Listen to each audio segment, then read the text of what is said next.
On the European shore of the Bosporus Strait, where two continents meet, stands a palace that rewrote the rules of imperial power. 45,000 square meters, 285 rooms, 46 halls, 6 hammams. But these numbers don't tell the real story. They don't explain why Sultan Abdul Majid spent 35 tons of gold, 5 million Ottoman lira, a quarter of the empire's annual tax revenue, to build this in 1856. They don't explain why this palace marks the moment that the Ottoman Empire looked at Europe and decided, we will not just match you, we will surpass you. This is Dolmabahçe Palace. And exactly 1 month ago, on December 26th, we walked through these gates to understand what happens when an empire chooses to reinvent itself. Look at this layout. The palace is divided into two primary worlds, separated by the Ceremonial Hall, a 2,000 square meter throne room with a 36-meter dome. The southern wing, the Selamlik, was the empire's public face. This is where sultans conducted state businesses, hosted foreign ambassadors, and performed imperial power. Marble columns, baroque flourishes, crystal chandeliers weighing 4.5 tons. Every detail designed to communicate Ottoman authority equals European sophistication. The northern wing, the Harem, was the private world. The Sultan's family lived here. 8 interconnected apartments, the Valide Sultan's chamber with full Bosphorus view. This was revolutionary. The first Ottoman palace where the harem wasn't hidden, it was integrated, comfortable and modern. 2 wings, 1 building, 1 empire announcing its transformation to the world.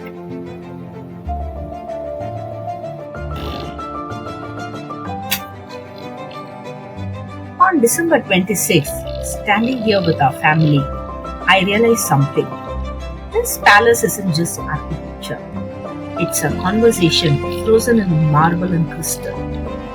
The Ottoman Empire wasn't copying Europe. It was saying, we can take what the world is doing and make it ours. We can blend it with who we are and create something no one has ever seen. That's not imitation. That's cultural confidence. And when you walk inside and see it everywhere, in every room, every detail, every choice, you start understanding how empires think. This is Dolmabahçe Palace, the palace that commanded an empire and changed it forever. Let's go inside. Look up the Dolmabahçe clock tower.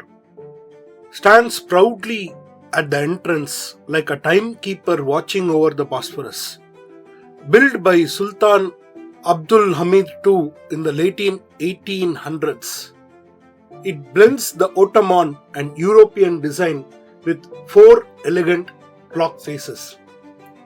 This is the perfect landmark to start your Dolmabahçe visit and a great spot for family photos before you enter the palace. This is where your journey into Ottoman imperial life begins. The clock faces were state of the art when built. Take a photo with the tower behind you. The stonework is absolutely stunning, and the light here in the morning is perfect for capturing memories.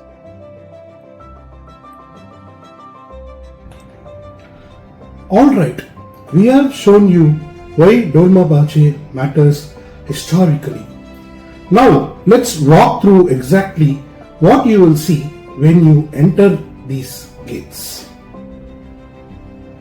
I am going to take you through 9 landmarks moments inside this palace.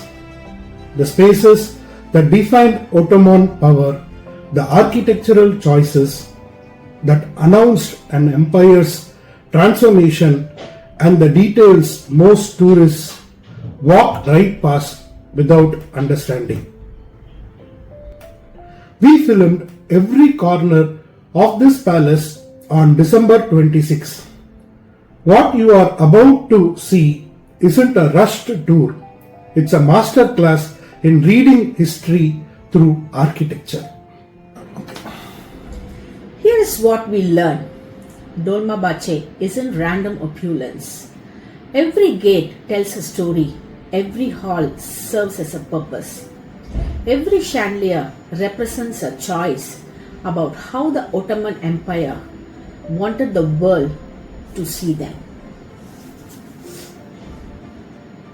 So, as we walk through, I'm going to share what actually worked for us, how we kept our family engaged, where to slow down, what to capture, and which moments will stay with you long after you leave this place. Now, as we approach the main entrance, you will see the Treasury Gate or Hüseyin Kapısı, the portal through which Ottoman sultans once entered their private treasure vaults. This gate guarded gold, jewels, and diplomatic gifts that represented the empire's economic might. Built in 1855 by Sultan Abdul Mesid and architect Nigagos Balyan, its semi-bow shape, marble columns, and limestone towers blend empire and Baroque details. This architectural style announced Ottoman moderation to the world. Today, this same gate welcomes you as the palace main entrance. You are literally walking through the threshold where imperial power and Western influence first met. Every carving, every corner, every detail was intentional. This wasn't decoration. This was communication.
Standing here on December 26th, I realized every sultan who mattered walked through this exact gateway. Every important decision, every diplomatic meeting, every moment that shaped an empire, they all passed through this entrance. And now, so are we. It's a humbling moment.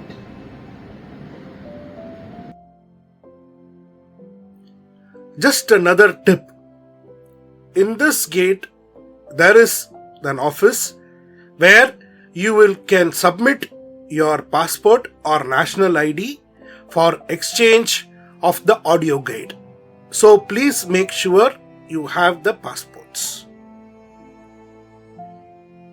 We watched school kids visiting the palace as part of their school activity and families with young kids at Dolmabahçe Palace today, and it brought back memories. We have been where you are taking your kids to incredible historical sites, wondering how to keep them engaged instead of bored. Here's what we learned. Kids don't connect to scale or significance. They connect to discovery and challenge. Create a treasure hunt before you visit. Yes, it's a lot of homework. Not a scavenger hunt. Specific visual missions for each room. Find the biggest chandelier. What color is it? Count the steps on the crystal stairs. Find a window that frames the Bosporus. Print it out. Let your kids check off discoveries. Small reward at the end of the tour. An ice cream, maybe an extra screen time, not money. Yes, it takes work, but it transforms the experience from surviving the tour to actually remembering it so that you can also enjoy. That's the parenting phase we lived through. Hope it helps your family. Coming back to Dolmabahçe, beyond its gates, the palace changes character entirely. You are no longer in the ceremonial world. You are entering the throne room, the beating heart of Ottoman power. This is where the empire performed itself for the world, where decisions were made that echoed across 3 continents, where Ottoman craftsmanship reached its absolute peak. The next space you will see, the Grand Ceremonial Hall, is the most overwhelming moment of the entire palace. Our daughter couldn't speak for 5 minutes after we walked in. Our teenage son just stood there jaw dropped, not taking a single photo because you are not allowed to. That's when we knew we weren't just looking at a building, we were standing in the presence of history.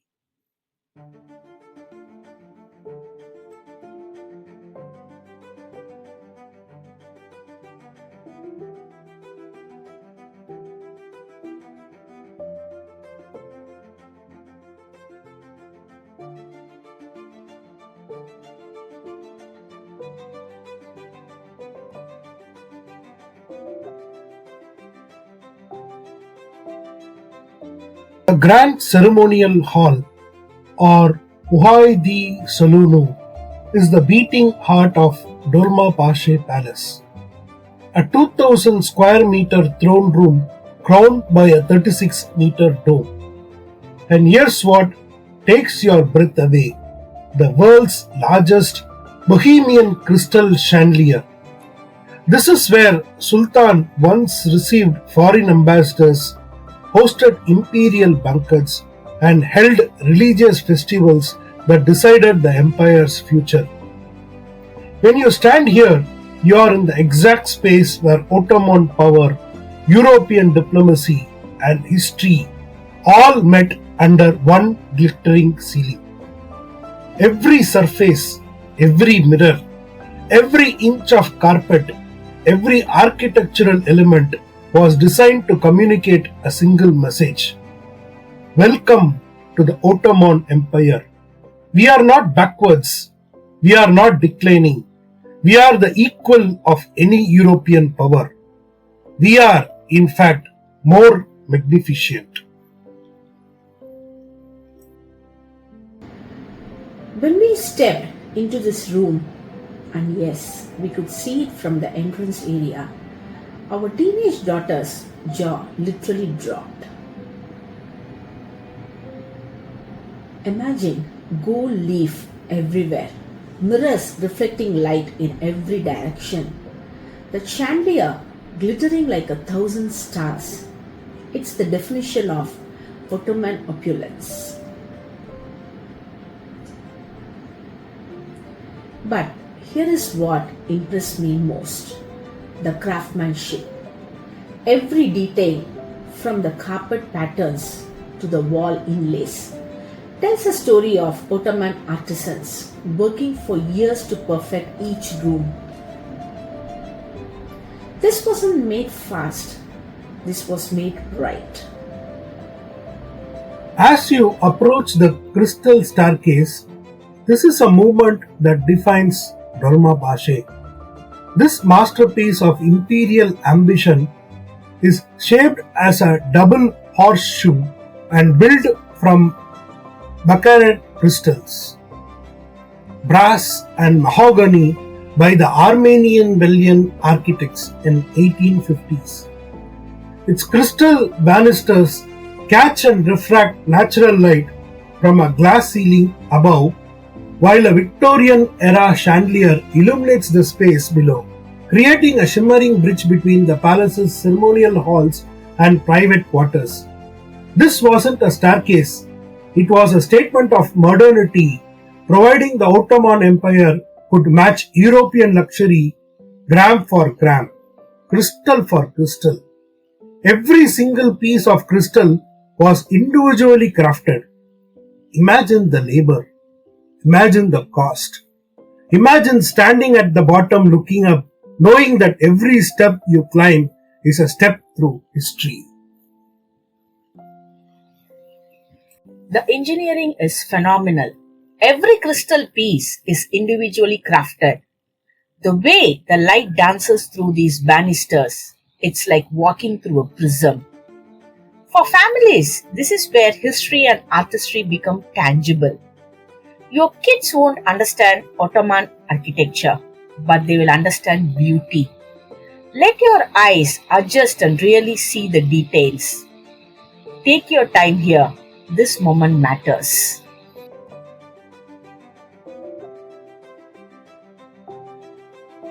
The Blue Hall, or Hünkâr was the Sultan's own reception room where religious festivals, royal weddings, and dynasty birth ceremonies were celebrated with the entire imperial family. Its deep blue tiles and elegant design reflect the private side of Ottoman power, where public ceremony met intimate family life. Every celebration in this room mattered. Every wedding meant political alliance. Every birth ceremony meant dynasty continuity. Every religious festival meant spiritual renewal. Standing here, you can almost hear the music, prayers, and the celebration that once filled this magnificent space. This is where dynasties celebrated their continuity, where births and marriages bonded the empire together, where personal joy and imperial duty merged into one moment. The blue color itself, deep, royal, calming, was a deliberate choice. Not aggressive like the ceremonial hall, not intimate like the pink hall, but intimate and official, personal and powerful. This room shows that sultans weren't just imperial figures. They were fathers, husbands, sons, men who wanted to celebrate life's moment with family.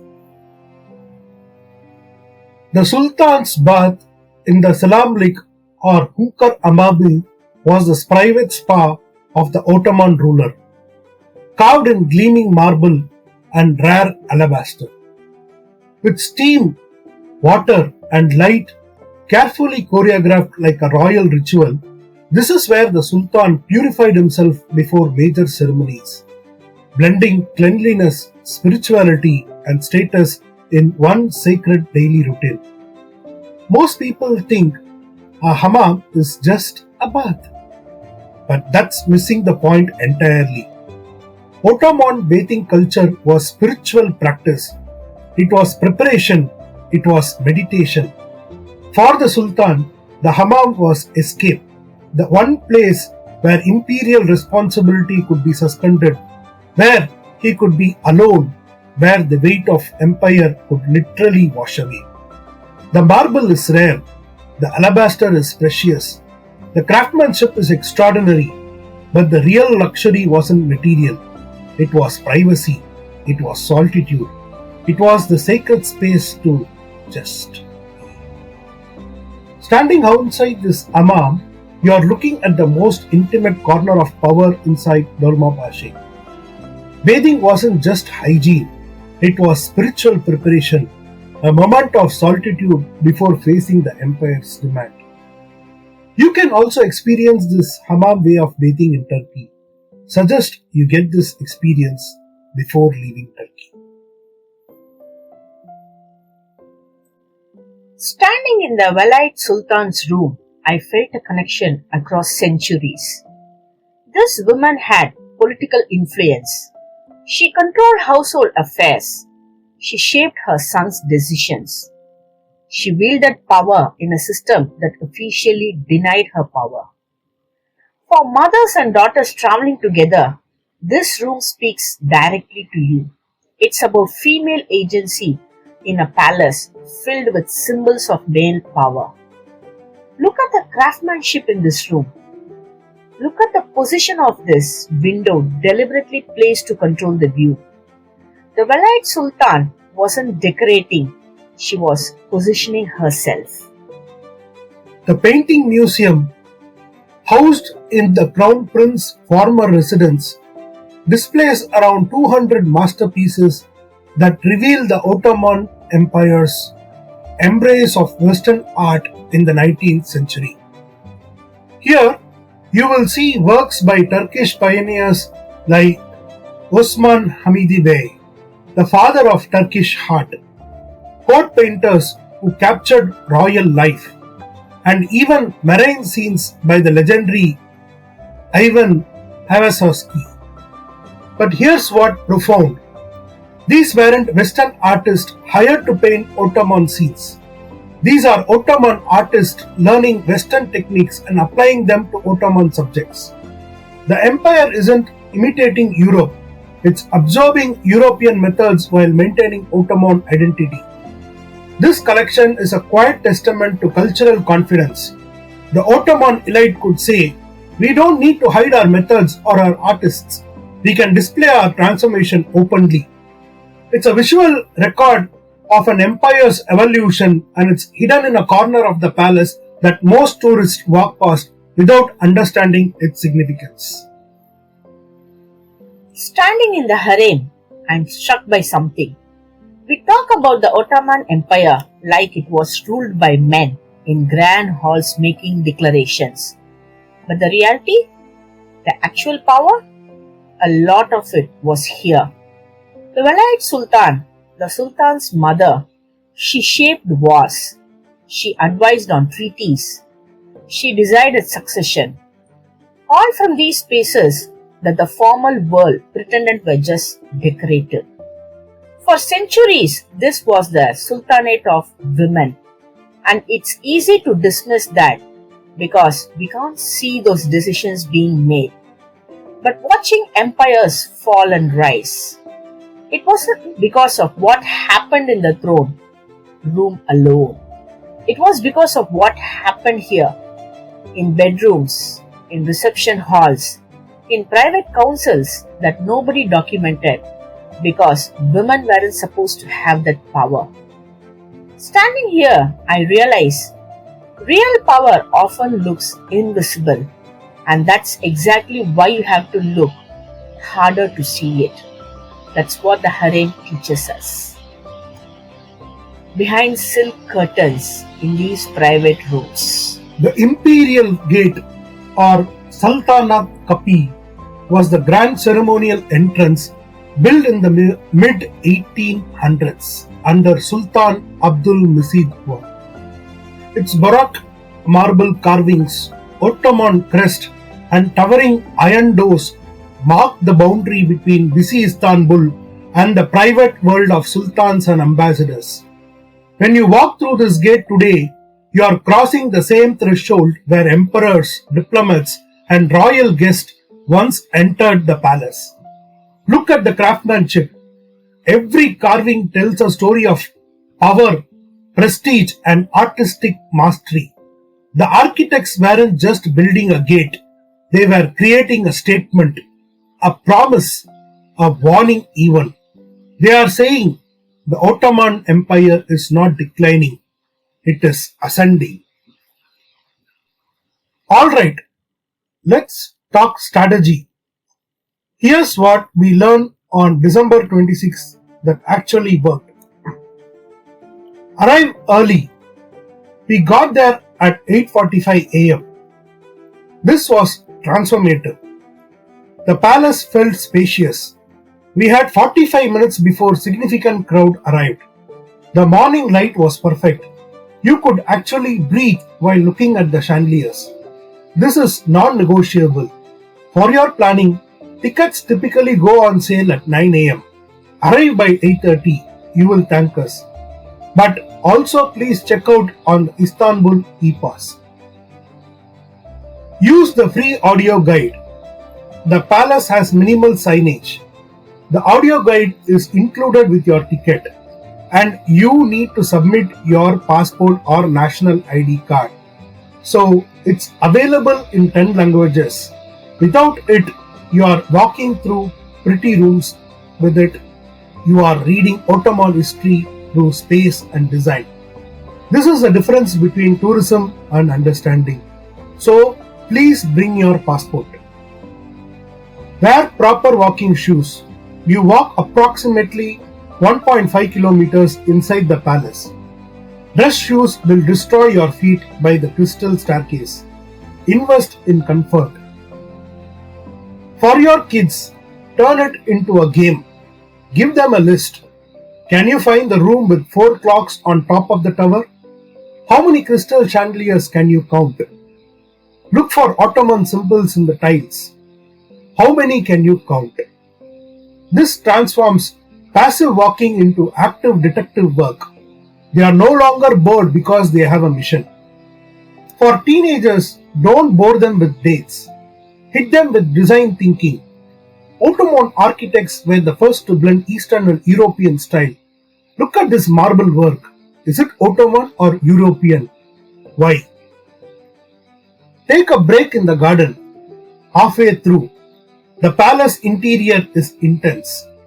After 60 to 90 minutes of wow, this is beautiful, fatigue sets in. The gardens have benches with Bosporus view. Sit for 10 minutes, process, get water, reset. Then come back refreshed for the second half. We did this on December 26th and it completely changed our second half experience. Please note that there are cafeterias inside Dolmabahçe Palace and please take rest. Before you proceed to the painting museum in the garden. Sections deserve 45 minutes each. The painting museum adds another 30 minutes. Don't rush it. History doesn't respect speed. If you are in a hurry, you are in the wrong palace.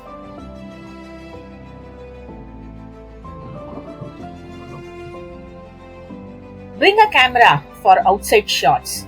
The gardens, the gates, the Bosphorus framing, these are Instagram worthy and historically significant.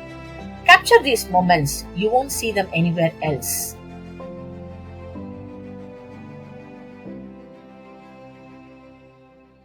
Do not try to photograph inside the palace. Seriously, and exercise caution. Strictly no flash. There are guards in literally every room. Not rude guards, professional guards who will politely but firmly stop you.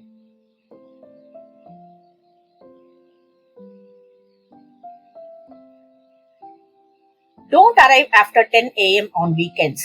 By mid-morning, tour groups arrive in waves. You go from peaceful exploration to human traffic. The experience changes fundamentally. December 26th was a Thursday, so we had unusual, quiet, but on normal days, timing is everything.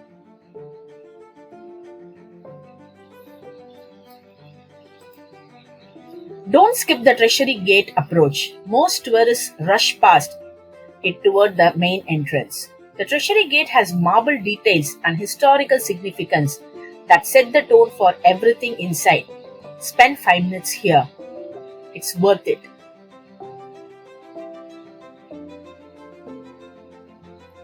Don't assume full wheelchair accessibility. Ground floors and gardens are accessible. Upper levels are interconnected halls. Not really. If mobility is a factor, inform staff at the entrance. They will create an accessible route. But go in with realistic expectations.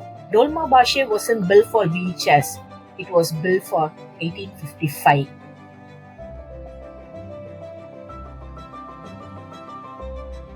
here is the most important thing. Don't fill every second with content.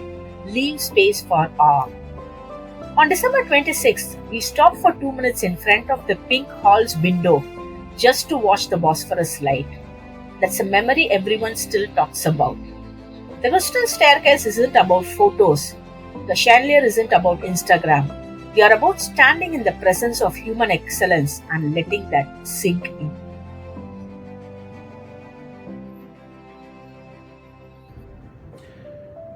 Here's what stuck with us 1 month later, looking back on December 26th. Dolmabahçe Palace isn't just a monument, it's a conversation, an argument even. The Ottomans were saying to Europe, you don't own modernity, you don't own elegance, you don't own sophistication. They are saying, look at what we built, look at what we created, we can do this too, we can do it more better. And for the next century, the palace stood as a statement. Beautiful, powerful, undeniable.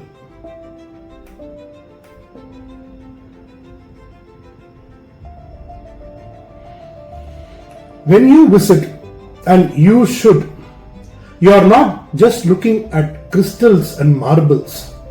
You are witnessing the moment an empire decided its future.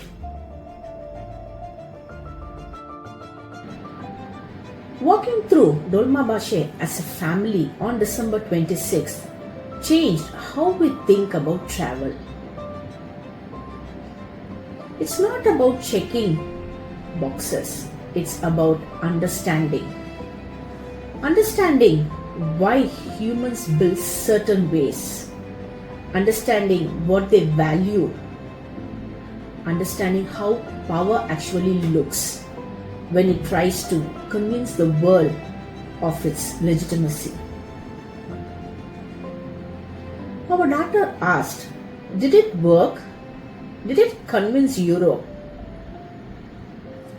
And the answer is kind of, for a while, until history had other plans. But that's what makes this palace so compelling. It's not just a building, it's a moment, and you can still stand in it. If you're planning a trip to Istanbul, Dolmabahçe isn't optional, it's essential. The Istanbul E-Pass gives you access to the entire palace, gardens, painting museum for a fraction of individual ticket costs. It's exceptional in value. And if you want more detailed breakdowns of every destination we visited in our 10-day Turkey journey, we created a complete playlist on this channel. Every destination we explored in Turkey, it's all here. Click the playlist link in the description, subscribe so you don't miss the next episode, and let us know in the comments what movement from Dolmabahçe would stick with you most. Travel isn't about collecting passport stamps. It's about understanding the world differently after you leave. Dolmabahçe did that for us. We will see you in the next episode. Bye.